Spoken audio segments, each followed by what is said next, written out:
দিচাংপাৰ আৰু ভাৰতীয় জাতীয় কংগ্ৰেছৰ ৱাৰ্ডৰ সদস্য আৰু প্ৰাক্তন গাঁও পঞ্চায়তৰ সভাপতি, বৰ্তমানৰ ৱাৰ্ডৰ সদস্য আৰু এজন শক্তিশালী নেতা আমাৰ সেই পঞ্চায়তটোৰ, গৌতম বুঢ়াগোহাঁই। তাৰ লগতে আমাৰ বহুকেইজন ৰাইজৰ দলৰ নেতৃবৃন্দ আৰু কংগ্ৰেছৰ মণ্ডল পৰ্যায়ৰ প্ৰাক্তন সভাপতি ভৰত বুঢ়াগোহাঁই আদি আমাৰ দলটোত যোগদান কৰিছে। যোগদানৰ কাৰণটোৱে হ'ল যে আজি যিহেতু দলটো ভালদৰে পৰিচালনা কৰিব পৰা নাই, কংগ্ৰেছ দলটোৱে ৰাইজে আশা কৰা ধৰণে ৰাইজৰ কাষ চাপিব পৰা নাই, যিসকলে কাম কৰিবলৈ ইচ্ছা কৰে সেইসকলক দায়িত্ব নাই দিয়া, স্বজন তোষণ আৰু নিজেই ভাল পোৱা আৰু বেয়া পোৱাৰ ওপৰত দলটো পৰিচালনা কৰিছে।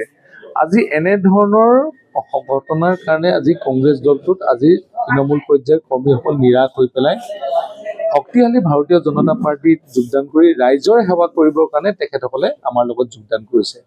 আৰু মই নিশ্চিত যে নতুন যিটো আমাৰ অঞ্চল সংযোজন হ'ল ডিমৌ সমষ্টিৰ অন্তৰ্গত, তাতে যিসকল নেতাই আজি কংগ্ৰেছ দলৰ পৰা ৰাইজৰ দলৰ পৰা যোগদান কৰিছে, তেওঁলোক একোজন শক্তি আৰু একোজন ঘাই খুঁটা হিচাপে সেই মণ্ডলত বা অঞ্চলটোত কাম কৰিছিলে। তেখেতসকলৰ যোগদানেৰে আমি সেই অঞ্চলটোত শক্তিশালী হ'ম, কাম কৰিবলৈ সুবিধা পাম, নতুন প্ৰজন্মই দলৰ প্ৰতি আকৰ্ষিত হ'ব আৰু তেখেতসকলৰ যোগদানেৰে আমাৰ দলটোক নিশ্চিতভাৱে সেই অঞ্চলত যথেষ্ট শক্তিশালীভাৱে ৰাইজৰ কাষ চাপিবলৈ আমাক সুবিধা দিব।